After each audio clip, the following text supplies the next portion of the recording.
Assalamualaikum teacher. Waalaikumsalam. Boleh tak teacher bagi kata-kata semangat untuk murid tahun 6? Oh, untuk murid-murid tahun 6 ya? Okey, untuk anak-anak cikgu tahun 6, okey, cikgu berharap sangat tahun ini kita sama-sama bekerjasama, ya, ibu bapa, anak-anak dan juga pihak sekolah untuk meningkatkan lagi prestasi kita pada tahun ini dalam PBD dan UASA UASA, maafkan saya. Okey, untuk kita naikkan nama sekolah kita di peringkat yang lebih tinggi. Cikgu rasa anak-anak semua sangat berdisiplin dan juga boleh menumpukan perhatian dalam kelas. Boleh tak bagi tip untuk kami berjaya? Okey, tips senang je. Okey, tips dia kita hanya perlulah sentiasa mengamalkan perkara-perkara yang baik. Kepada agama, kepada ibu bapa, kepada sekolah, guru, insya-Allah berkat ilmu tu nanti. Okay, terima kasih teacher.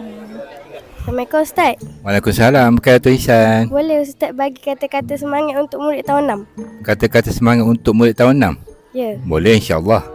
Okey, untuk murid-murid tahun 6, kalau buat sesuatu tu buatlah yang terbaik, buat habis baik.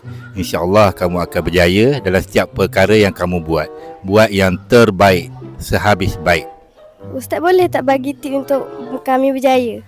Untuk berjaya, tipnya yang pertama, jangan lupa solat. Kalau solat kita sempurna, insyaAllah hidup kita akan sempurna.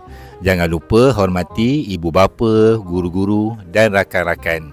Kemudian jangan lupa mengaji. Setiap hari mesti mengaji walaupun satu ayat. Jangan tinggalkan Al-Quran. InsyaAllah kita mudah ingat, mudah faham apa yang cikgu ajar. Itu sahaja, Khairatul Ihsan. Terima kasih Ustaz. Sama-sama.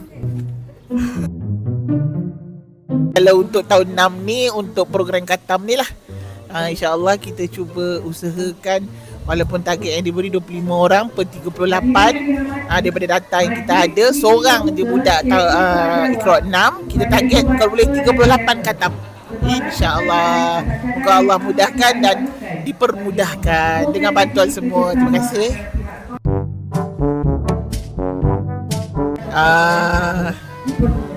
Semoga aku janji yang diorang baca tadi tu diorang dapat laksanakan dan berjayalah dunia dan akhirat, insyaAllah. Assalamualaikum Puan. Waalaikumsalam. Apa harapan Puan untuk anak Puan hari ni? Harapan untuk anak kalau boleh nak semua cemerlang dalam mata pelajaran lah. Bagi sikit kata-kata untuk semua murid tahun 6. InsyaAllah harap-harap anak tahun 6 untuk tahun ni, tahun 2026 ni semua cemerlang. Kalau macam Encik pula, apa harapan Encik untuk anak Encik pada tahun ni? Sebagai seorang ayah, saya berharaplah anak saya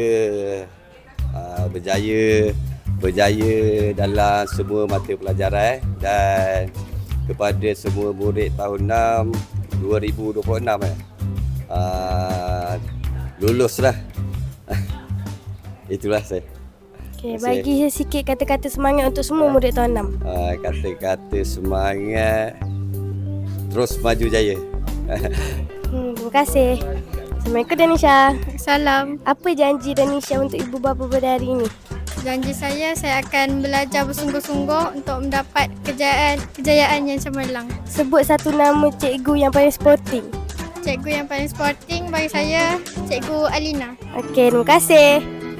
Baik, syukur Alhamdulillah kita dah pun selesai program perjumpaan bersama ibu bapa, dan harapan saya kepada murid-murid tahun 6, saya mengharapkan semua murid dapat yang pertama sekali patuh kepada ikrar aku janji yang telah dibuat sebentar tadi, dan saya mendoakan semua murid tahun 6 akan berjaya mengharungi tahun 2026 ini dengan amat jayanya, di samping dengan kerjasama ibu bapa. Itu saja harapan saya. InsyaAllah sama-sama kita jayakannya.